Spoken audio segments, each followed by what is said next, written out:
So my name is David Lloyd, and I am a co-founder of the Intersection Foundation and this podcast, which I is really all about talking to anybody who I think has a conscious view in the world and really has something to say. So it's really just wide open, and the whole podcast kind of um, channel is just for that. And so, Colin, please introduce yourself, kind of who you are. And we'll dive down this conversation. Perfect. My name's Colin Karewa Forbes, and I've bumped into David on Substack, and it seems like we've got a few things in common in both our history and our worldview. And I'm here to explore and see where this takes us. Nice, nice, perfect. Well, one of the things that my kind of train of thought seems like I can't get off this train is most of my writings is about consciousness and the idea that thought and emotions are very related to electromagnetic energy, and I see thought as very much electric and emotions as magnetic. Amen. Uh, I'm and with you I on that, David. it just feels right to me. It feels like it's the other piece that we're, in physics. There's a whole lot of people in physics that point only to this materialist worldview that don't really, but they don't have an explanation for it either, right? Yeah, right. And so at one point, if you can't explain it in materialist, you got to look somewhere else, if you will. So the one book that I have published, it's called The Coherence Threshold, and it's actually a lot about the same thing. Okay. Well, I have a lot of other books published, but that's the one that I'm in this arena. I have some other children's books published, but and then a couple articles that I've published. Well, I'll have several on my own website, and then a few that I've put forth other places, and so I'd love to kind of just hear your thoughts about consciousness, frankly, and what you see there, what it means to you. I'm not sure how much thinking you do in that arena, but I'd love to hear your thoughts on kind of It's about all I think. like the idea of consciousness and awareness. So Yeah. to me, awareness is almost the mental side. It's light, and consciousness is the mass. So it's E equals MC squared, basically. Okay. Is the awareness, mass, electricity, magnetism, light, mass. It's all this duality system. Yeah. And it's also this energy vortex. Like you could almost picture it.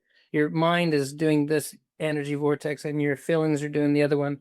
And when they meet in the middle is the 0 point. And so they're always creating each other. It's like a toroid that's self-contained. It's always creating itself. Like mass creates light, light creates mass. Do you see that 0 point as the point of individuation? Yeah, I do. Okay. I mean, I think it's like they say sometimes that there's theories that we exist inside of a black hole, like in physics. And, Yeah. and I see that in a different way. Like black hole theory and the theory behind like thought, I think is the same theory. We're just looking at them differently. Yeah. So where you went with so the imagery that you described with the thought and the feeling as opposition or opposites, whatever. Um I in our first conversation, I'm pretty sure I shared, if I didn't share the actual video, but I shared the idea of one day I was contemplating the golden ratio, and it emerged into a three-dimensional image. What you described with it having, from the 0 point, it went upwards and simultaneously went downwards. Yeah, Fibonacci both ways. Both ways. Exactly. Yes, absolutely. That 0 point, from my experience, was that point of individuation. And Yes. and then also, to your point, the toroidal self-generating, self-experiencing part of that whole thing, in my opinion, ties to, as far as consciousness goes. So I am curious about your differentiation between consciousness and awareness, because from my experience, the consciousness is how I view the field, or what we would call the E Yep. in the E equals MC squared.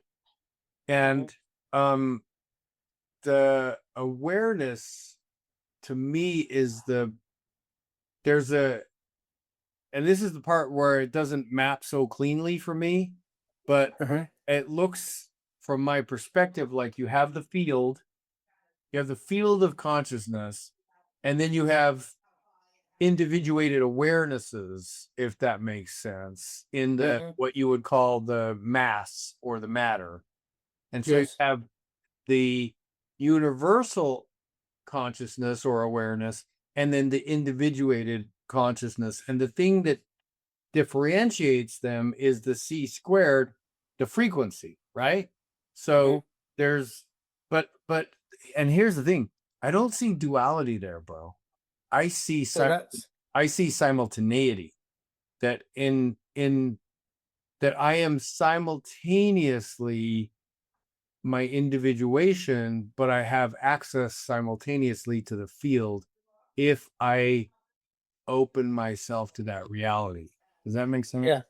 So this is how I see it. Like energy, to me, energy is before the equal sign. So Yes. mass and light is the duality. So one is particle, one is field. I see light related to time and mass related to space. Oh, that makes sense. Yeah, totally makes sense. And mass is finite. Particles are finite. Yep. Light is infinite. Okay. So particles exist, finite exists within infinite space. So we have finite experiences, conscious experiences within the finite in the awareness field of light. I'm in. I'm there. That's how I see that. And that article that I just wrote that I'm looking to get published is related very much to this. Okay. Yeah. No, I completely 100 can roll with you on that construct, if you may. Yeah. Yeah. So that's how I see those two being the dualities. And awareness and consciousness, as far as their differences, I think they are basically those two Fibonacci's coming together, and they're not really different. They're just in two different states. They're both energy. One is light, one is mass. One is mass creating light, one is light creating mass. Oh, okay. All right. They both become each other through the toroid. They're both constantly becoming each other. Emotions and intellect. Thought is a bright idea. So thoughts create the electric current. Our emotions, our magnetic draw is what pulls our thoughts. Our thoughts create emotions, our emotions create thoughts. Electricity creates magnetism, magnetism creates electricity. Yep. And time and space are exactly the same. Time and space can't exist, Simon, without each other. They must exist with each other because they constantly create each other. And then I also see that.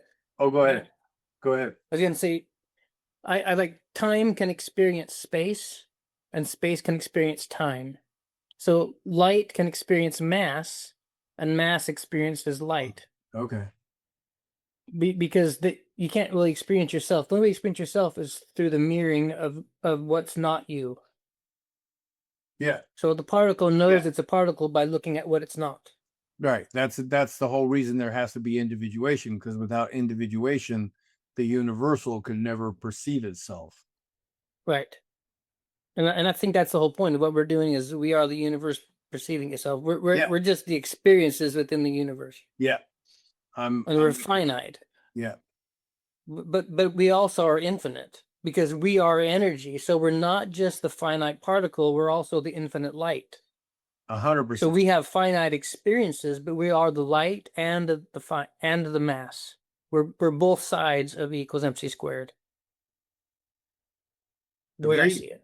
Agreed. So now that we got that, how do you translate that into our experiential lived world? As far as like the hard problem of consciousness? Well, the hard No problem problem. of my freaking car just broke down and I gotta fix the bitch. You know? Yeah. How do we go? Well, I think part of that is just experience. Like I think sometimes I've had those moments where you sit there and go, but if all this, then what? You know, Yeah. like what does this fucking mean? That's what I was Like, just asking. It's like, you know, yeah, what? it means Okay, this either is I don't great. smoke enough or I smoke too much, probably. You know, is sometimes you sit there and it's really hard to put a cap on how does that affect my daily life. And I think part of it is like they say, I heard someone else say before, someone who's awakened and not, like the difference is before you're awakened, you pay your bills, you take out the trash, and afterwards you pay your bills, take out the trash. Like what really changes is your awareness of the consciousness. I think at one point we identify only as an ego. So we Right. get caught up saying I. When I say I think I as David must be I because David is who I was taught to be. But when you get beyond that, you realize that I am not David. David was just like Jim Carrey's I was talking about. That David was just a character that the I played. And I have been many versions of David Right. or of whatever existence. Every time you wake up in the morning, you're a new version of yourself to some degree. Oh, there's no doubt about that. But so where I've been playing, because I don't get to have the typical life of a 65-year-old man because I've got these two sons who my wife and I take care of every day. And so every day we're cooking 3 meals a day for 2 humans who are functioning at a different conscious level, right? And so the what it does is it when I come up with these really cool ideas about reality and what it all means, my go-to is how do I translate that into the life that I'm living, you know? And Right. and so that's why I brought up the question is this is I agree with every word you just walked me through. The question becomes now, what do you do with it? Right. And that's a good question. That's a really good question. Because I'm still figuring that out myself, and I think we all are, right? It's like I had a moment one time I was on my back porch and I've having this aha moment, if you will. And I'd been meditating and I was just in a really deep kind of spiritual space. And Okay. I had this moment where I was like, I'm pretty sure I'm gonna die because I don't know why else I'd understand this. This must be what they say with the end of your life. All of a sudden you have this under understanding because I had these things hit me that seemed so surreal, so outside of what I needed to know. Mhm. I'm like, how do I go on? I thought, what the hell is the point of tomorrow? Because I don't know what that would mean after this kind of understanding that hit me. Mm, mm, Didn't make any sense. mm. But then tomorrow came and here I'm still here. But I had that moment where I'm like, what do you do with this? What do you do with this information that you're given? I truly also think that as a collective, that we're moving into a space that's much different than we've been in our written history.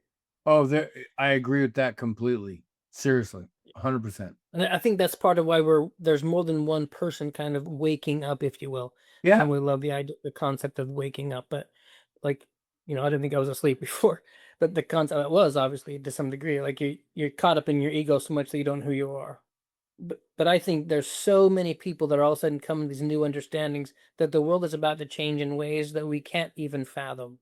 I And, agree and with not you just because completely we're on that. moving, yeah, and not just because we're moving through this what I call spiritual awakening, but because of technology, because of AI, because of, I mean, I'm watching these things happen. And like I told you before, I believe that I spent 20 years or so in higher education working in AI, and I initially was trying to break it. Like I was asking it these philosophical questions, like, what's the purpose of life? I was asking it these things to see and I was blown away by its responses. Right?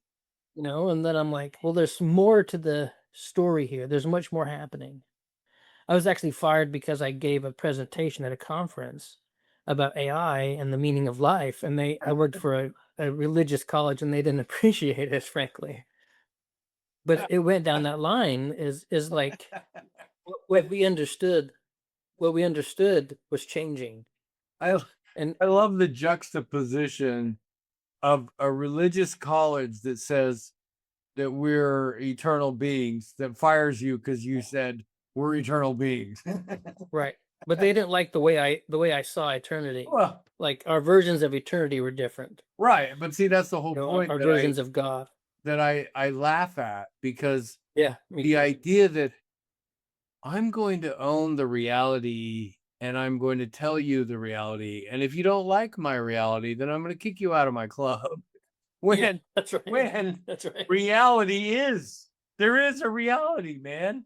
And if you Right. say you own it, then I'm sorry to tell you this, but you're fucked, bro. Yeah, yeah, yeah. How can you own this? How can you Right, own reality? right. We all have our versions, like, and many people get so caught up in their own kind of their own universal view, their perception, Yeah, yeah, yeah. that looking outside of that perception can't do it. Can't They do it. break it. Yeah. It'll just break their brain. Well, Like I see, watched my boss's brain just explode. Like she couldn't handle it. Right there, I was like, "Yep, this is probably gonna be over." Like she couldn't. well, She you and I both come from a background of that closed-mindedness. And right. and here's what I've been working on. And this gets back to what I brought up. What do you do with this knowledge? Yeah. Um, I've been really trying to um put the description of reality that you've laid out, that I agree with 100%. Mhm. I've been trying to put it into a livable um process and Right. say, if there is no end, if this toroidal spin is just going to keep on keeping on forever and ever and ever, then what can we do with it? And what Yeah. I've come to is that I can gain, and to your book title, I can gain greater coherence, Yeah. thus allowing me to experience um and live in greater levels of I don't like using levels, greater expansions of reality, if that Yeah. makes sense. Like it totally does. So live in greater level. Yeah, level's not the right word, but greater expansions of consciousness. Of consciousness. Okay. Because if you So become consciousness is aware, reality. Yes. yeah, if you become aware in a certain bubble, like I had this thought before. So people who have supposedly these what they call enlightened masters, right? Christ, Buddha, whoever you want to call enlightened master. It makes sense to me that if someone becomes enlightened while in form, so in physical form, you become enlightened enough that you truly understand who you are and that you exist beyond form. It would make sense that in your next form you would maintain that Oh, absolutely. and you Absolutely. could move beyond. Well, from our shared background that that level of intelligence which you gain in this life will move with you into the life to Right. come, right? Right. It makes total sense. In fact, And it seems like it has to. it But it has also to. seems like there's plenty of people who go through this life and they stay so kind of unaware. They're conscious, but they're not aware. Well, and I think that And they points to, I think that, David, I think that points to the fact that there's no push for you to expand your awareness. Now, when I say that, nobody's making you do it, but right. I also do believe that there is a part of us that it's like the seed of the acorn is going to become an oak. Now, Right. it Right. might take millennia, but that thing's going to be an oak. And Well, so, here's one for you. okay. Go ahead. Go ahead. No, no, go Let me ahead. finish first. So that whole thing has been like I have this thing about purpose. Like what's the point? Right? There must be a point. Mm-hmm. To me, purpose has to be primary kind of. Like there's it's too much complexity in the universe for it to happen without purpose. Yep. So that's so the other with that in mind, if you look at the way our economy works, look at the way our we've existed for as long as we have written history of it.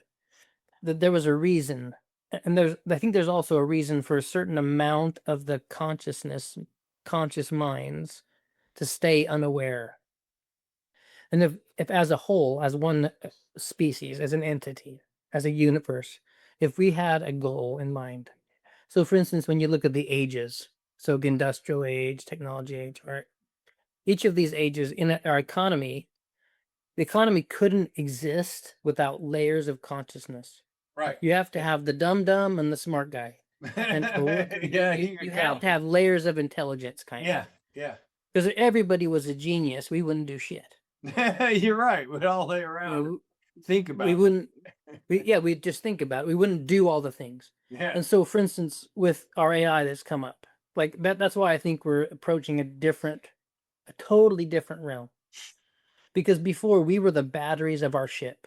Like if you look at the Earth itself or our universe as a ship moving through space, going somewhere, has some kind of destination because we're moving. Yes, we Whatever are. that destination is, there's a draw there. So when we're moving, the only way to make the ship move is to have it powered. Right. And we are part of the power of the ship because we're energy. Agreed. We're pure energy. We're both mass and light. We're energy.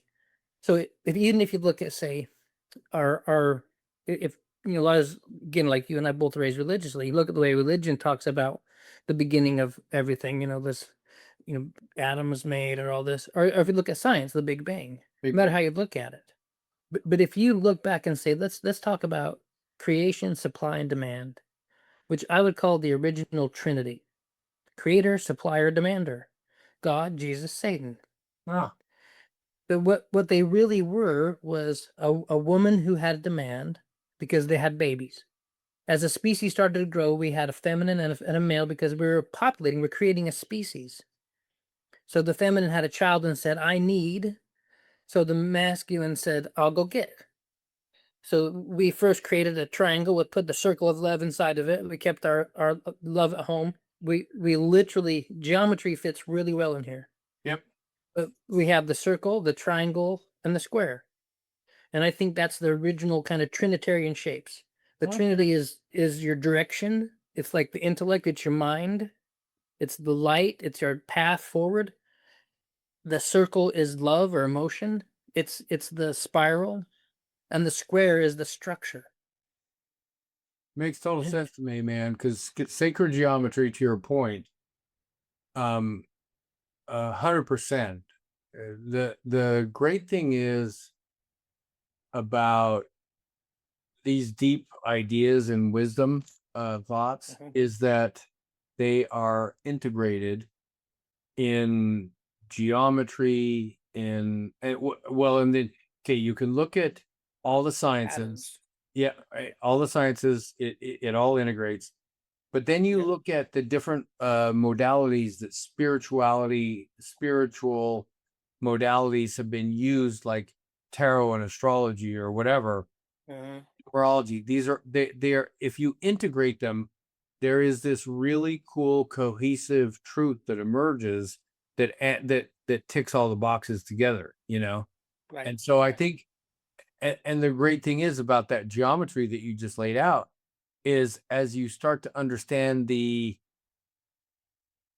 actual meaning of that geometry, it helps us understand ourselves even better. Right. Absolutely. Well, not like even numerology, like they all play in, right? Yes, I they mean, all do. if you look at, like, even the square and the circle and the triangle together, they're a triangle, they're a pyramid. There's the magic three, which Yep. is the projection of reality. Without three, you can't really have anything. You have to have your brain, your emotion, and your expression. Okay. Yeah. With your voice is the triangle, like our internal triad. In the beginning there was the word. And then even when you bring in your arms, and all of a sudden you can come to square. All of a sudden you can bring in structure, and so then it's like the field of, like, Earth itself. Like that's the screen in which the projection projects onto form. Exactly. Yeah. Yeah. I'm with you, man. Yeah. I'm curious, have you ever heard of the concept? It's being put forward by some people, some scientists now, called biocentrism. I'm not sure I have. Tell me about it. Well, so basically what the materialists have uh stated is that first matter, then life. Right. And what biocentrism has started to put forth is that the livingness or consciousness, if you will, was first, and from that emerged. Yeah. Okay. Yeah, What that's we, that's exactly what I write about. I just didn't know the word biocentrism. Well, but then it goes into but that's biocentrism, that from the one mind or the one consciousness emerges what we're calling matter. But Right. I recently read a book that really caught my attention, and I really think that it points to this idea as well. And I'm going to completely forget the word. What's the unseen, not dark matter, the unseen energy particles that precede the actual physical? It starts with a P and I can't remember it, but Like it's plasma. plasma. Thank Plasma. you. Thank you. Thank you. So I just recently read a book in which this guy goes through the mathematics of plasma, and it is, in my opinion, the bridge between consciousness and Absolutely. matter. Like plasma to me is like the light field. But if you look at particles and waves, so in quantum physics, Okay. so are you familiar with the double slit experiment? 100%. Right. So the whole concept that the attention creates the particle. Agreed. So how could the particle come before the wave? It can't really, but they No. also both have to exist. The particle is a excitation. It's the disturbance in the wave field. Yes. My other theory is in infinite time, there is no non-finite space. We can't settle into pure wave. Sorry, go back. In infinite In, time. in infinite time, there's always finite within infinite. You can't have one without the other. Oh yeah, You absolutely. can't only be infinite space. Because You're right. You can't only have the wave. There's always been a particle. yeah, because to without make the vibration. particle, agreed. Without the finite, there is no such thing as infinite. Right. Like it's kind of like the idea of Kelvin, the zero degrees. Like like 0 point energy supposedly it's not possible to reach absolute zero. Zero. No. Because if you did, you'd never move again. That's right. Yeah. And that couldn't have happened, or we wouldn't be moving now. Exactly. Because in an infinite world, if that's possible, then it would already be happening, right? So to me, that means the whole chicken and the egg. One didn't come before the other. When it comes to that, the wave and the particle, they both always existed. They're simultaneous. This is what I call simultaneous. It's like emotions and thought. It's They both have simultaneous. existed all the time All because the they time. create each other. And One they're can't exist self-perpetuating. without the other. Yeah, I agree. Exactly. Yep. That's how I see that. 100%. But again, I get back to what do we do with it, right? How do we, and so here's one of the things that I'm playing with, and I'll be curious to hear what you think about it, is I've been deepening my own, I've been intentionally seeking to deepen my own coherence with reality, or what I perceive as reality. And as I've gone into this conversation, which is hard because, as you know, it's like the Tao that can be spoken is not the Tao, right? The as soon as you put word to something, you're trying to create form around the formless. You're trying to can't create name unnameable. exactly. You're trying to name the unnameable. Can't name no thing. You can't name a Right. no thing. Yeah, It's not a thing to be named. But here's what I bumped into recently that really kind of felt like a cool insight, and that is, what if what I've been calling coherence is a somatic state that we would potentially, as humans, call divine love. Yeah, I'd go with that. I would say love is it's not even an emotion, it's the core. It's the core essence of consciousness. Yeah. If there was a 0 point energy, it's love. Okay. So if we're in agreement with that, you and I, because I feel like that we're both in agreement with that, then I do too. Then the question becomes, for me as an individuation of that love, Yep. when I either consciously or subconsciously create dissonance with the field that is that love, the isness, when I consciously or subconsciously create dissonance with that field, then there's what you and I or humans think of as friction, pain, suffering, whatever. Right? Right. I agree. So then everything that we're speaking about here, you and I, actually can have meaning in our day-to-day lives by us then consciously choosing to deepen our alignment with that somatic Uh, reality. Completely agree. And with each other, like the concept right now, we live in a world full of fighting, kind of. But all it takes is one choice. Yeah. Like we don't fight because of any other reasons except our own stupid choices. Like we decide not to love each other. Yeah, that's it. And That's normally it's because of our own egos. As right. soon as if a massive ego death were to happen across the whole planet, it Oh, wouldn't mean that everybody dies. It just means everybody realizes that they're connected to everybody else. and And see, then that they're just a player on the field. when you were talking earlier, you were talking about the field, the game is changing significantly, and that Yeah. some profound stuff is happening. I Yes. actually believe what you just said is what's going to happen. I believe I there's do going too. to be a mass ego extinction, and I it's do too. not going to happen for everybody. But even if It it won't be happens forever. even if it It'll happens just be for a while. even if it happens for 1% of the population, Right. it based on are you familiar with David Hawkins' I am. work, his Yeah. scale of consciousness? Yeah, I looked at that some. Yeah. Anyway, Fascinating. he said he talks about how the um a, more aware you are, the greater the effect you have in the field, right? Yes. And Right. so Right. from my perspective, if even 1% of the Right. world's population had an ego extinction event, it It'll would change it. alter our reality so profoundly that Yeah. that idea of the millennial heavenly reign on earth and stuff could become It'll real. happen. It can happen. Well, it's the 100th monkey effect.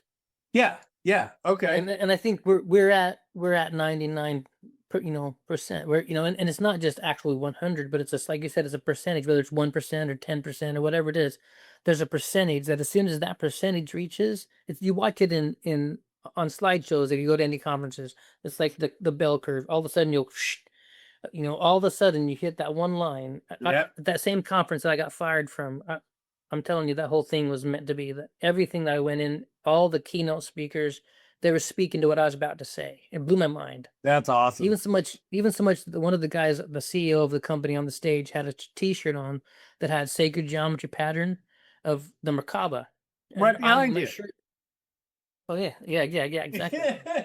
And the shirt that I was wearing had a Merkaba and the flower of life overlay. Because what I realized is they went together. do. One was the masculine, one was the feminine. They intersect, And, absolutely.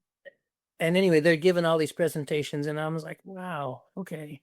And I'm watching all this stuff come together. But on their slides, one of their slides, he said, "We're right here, and we're to the point right now in technology that comes along, starts doing this number, and then it goes, and we're just about to the point where it goes straight up." Yes, I And agree. I agree. I agree. 100%. and I wasn't alone. Like this was at a big conference, 2,000 people or so. But they're like, no, this is totally gonna happen. And they're talking about how your brain is energy, and they're pulling up a picture of your brain and a picture of a computer, and like this is energy and this is energy, like battery. And I was like, oh my god, you people are blowing my mind I was because it was just on a exactly what I saw. I was just on a Zoom call yesterday with a futurist by the name of Peter Diamandis. I don't know if you ever heard his name. Oh, the name sounds familiar. Yeah. Ray Kurzweil, who is one of the most renowned futurists. He was one of the first people. He's a genius. One of the first people to ever be on the internet. Part of the creation of the internet. He's been Okay. he's been forecasting for decades the future, and he's got like an 85% success rate in his accuracy. Mhm. Okay. Right. He is, because he's still alive, he's the mentor of this guy Peter Diamandis, And Peter Diamandis hosted a Zoom call yesterday. He's pitching some conference he's putting on, the Abundance Conference. Anyway, Yeah, I think I've heard of that actually. I know what you're talking about. I was watching this conference and he was playing excerpts of videos of the forward thinkers of our time. And no lie, dude, he I can't remember the name of the guy, but he brought forward a video of a AI slash bio a bio I've already used the word biocentric, but Understand.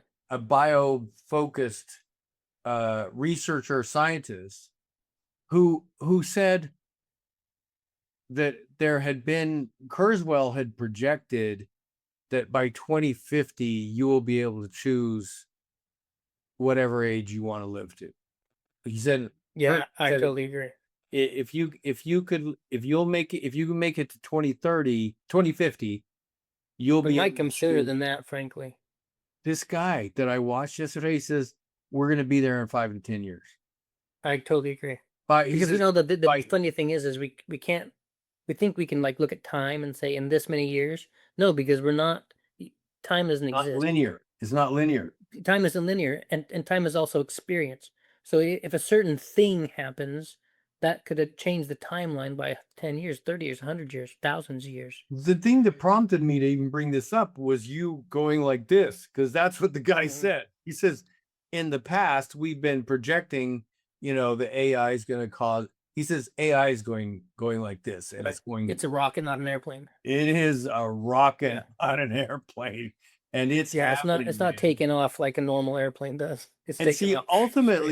Ultimately, this is what I get back to as the importance of this type of conversation, because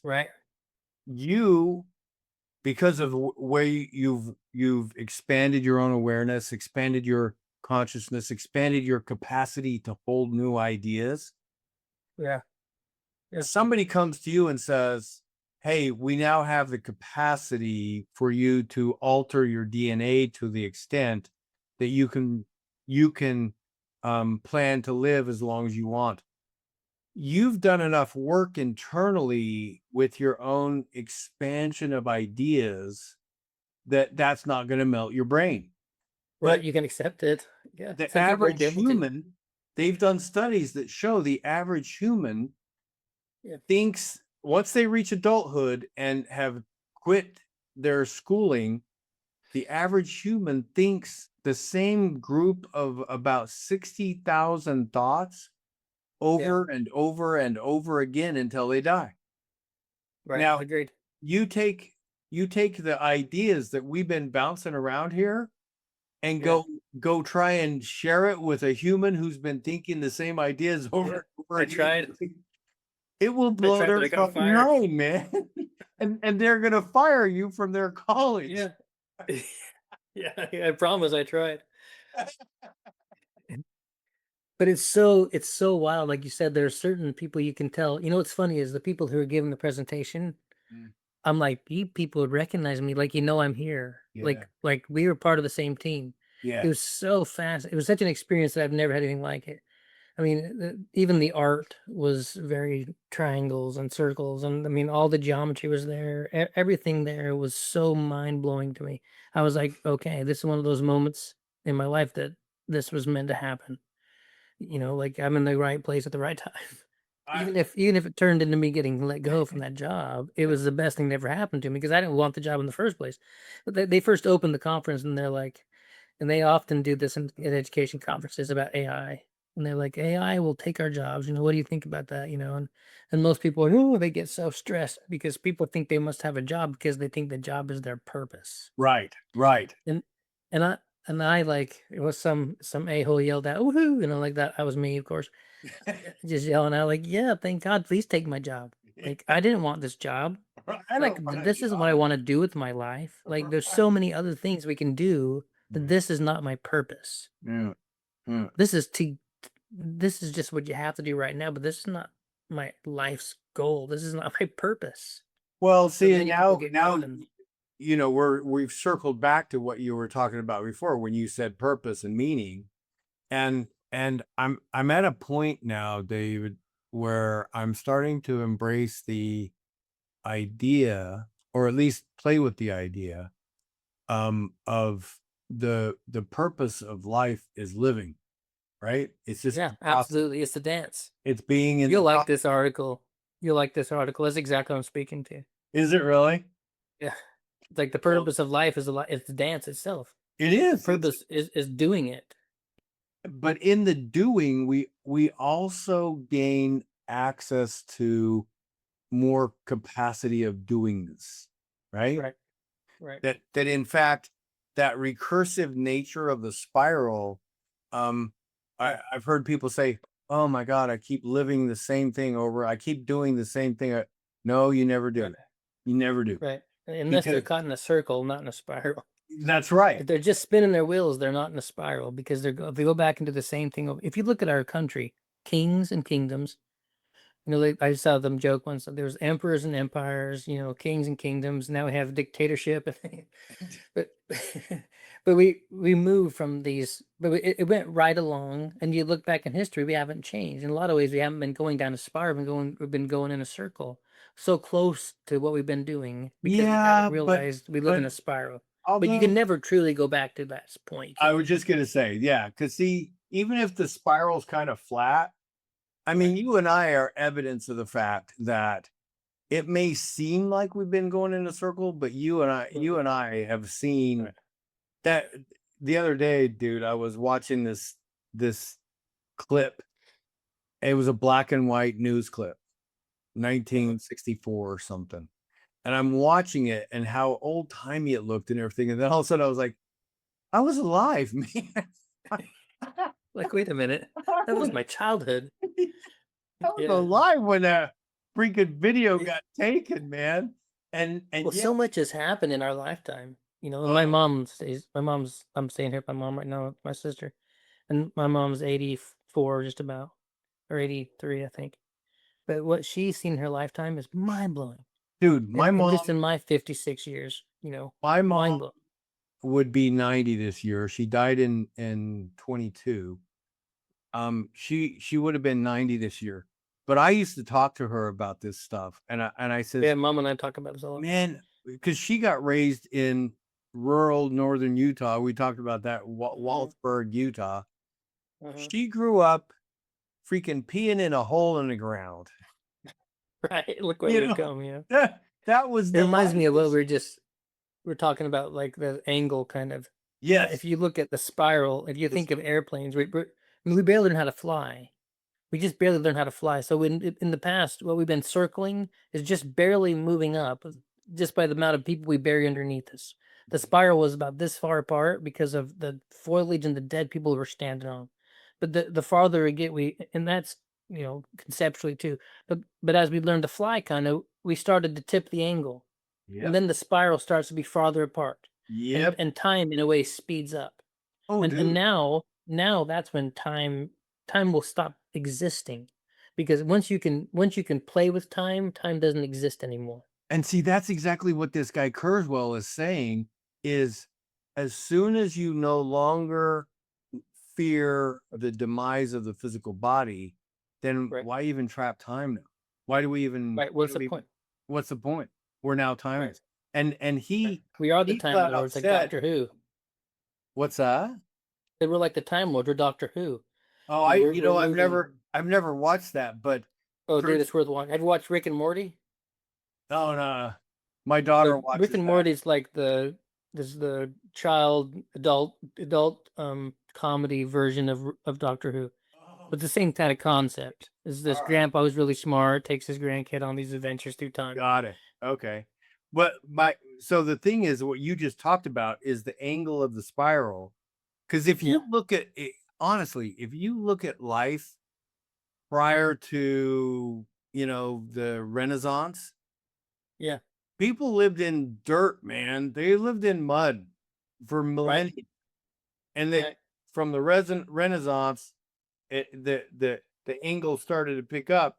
To your point, the day that man took flight, we literally have been flying now, and we're moving into this space where, I keep quoting him, but it's because he's the one that's, helped, that's hurt my brain the most, is Kurzweil says there are children being born right now who are going to have DNA alterations that without almost any work on them, they'll just naturally live to be 200. Now, Agreed. technology will be strong enough that they'll be able to go well beyond that if they so choose. But their baseline is, I'm born and now I'm going to live to be 200 years if I want to, Right. And that gets And back. it'll be known. It'll become normal. What's that? It'll become normal. Yeah, There won't be exactly. like you won't assume a lifespan of 100 But years. this gets back to meaning, because without meaning, why would you want to live that long? My mom, Right. I used to say to my mom, she would tell me, "Oh, I just want to be done with life. I want to move on," because all of her family's dead, Mhm. all her friends are dead, and all this stuff. And I'm like, "Mom, we got stuff to do." She's like, "But why? There's Right. this meaning. You got to find the meaning. Otherwise, 200 years of meaningless living is not living, bro." It's not living at all. Yeah. Yeah. You have to have something to do. There's a documentary called Curiosity. It was done by the guy who did can't think of his name right now. But one of the episodes is a TV series. One of the episodes is called Can We Live Forever? And it's a fascinating documentary because Okay, he I'm gonna walks through check it. it This was out. 10 years ago or so. I believe it's on YouTube. The- It's It's called the guy who Curiosity. it's called Curiosity. Okay. And the one episode is called Can We Live Forever? It's the guy him and another guy did Mythbusters. It's one of the guys that Oh, hold I remember Mythbusters. Mythbusters. Yeah, I remember that. One of the main guys is who did it. And it did great. And they basically talk about things. This was 10 years ago or more. And everything they're talking about was already being researched. And they're showing all these possibilities. And again, this was a while back. And where that came now, it's we're so I mean, we're printing lungs. Like you can print an organ with someone's own DNA. We can do things that was unfathomable before. And we're just beginning. We're just No, we starting. really are. Yeah. We're just now in that it seriously is. I heard a guy say the other day, if you think about the internet in the 90s, Right. that's where we're at with what AI is about. Absolutely. Yeah. Except it's such an exponential difference. Like Oh, it'll grow so much faster. It'll make the .com look like like nothing when yeah. like a blimp on the map, and this Yeah. thing will just explode in ways that it's Well, like they're we're already opening doing universes. seriously. So I don't know if you know this, but I read an article just the other day that said they've just crossed the barrier, not the barrier, but the numerical barrier of there are now more AI bots using the internet than there are humans. Wow. That's Yeah. happening right now. It's funny. People talk about AI and consciousness. So this is a pretty good conversation too, right? So a lot of people who are very people minded, first of all, if people are thinking that we're God's creations, and by some thinking we're different than anything else, kind of we're special because we're human. Okay. I see. Okay, maybe we are, Mm. maybe, Mm. but what if we're not? If consciousness comes before material, then why can't an AI become conscious? Right now, the human has a feedback loop. It's sensory input that's feedback loop, and it's circular. We have a circular designed hardware, although most humans think in a triangular fashion. They think in Trinity. They Yeah. think yes, no, who said so? Right. God, boss, dad, mom. Yeah. We've been taught linear thinking or binary, like duality. We've been taught linear thinking in a Trinitarian fashion. But the computer, initially, like the computer I'm sitting on, it's a Trinity thinking machine on a Trinity box. It's got ones and zeros. It thinks very much. It's this thing. But the AI, we've taught it to think circularly. Yeah. But it's still running on a linear box, on a Trinity system, a ones and zeros system. As soon as the AI has moved onto a quantum computer, Oh, dude. quantum computers by nature are circular. They will take a circular mind on a circular machine, and they will help humans learn who we are, because we can do anything that AI can do. We just don't know we can. Look, because man, we believe we exist in a different way. I always said, and then I heard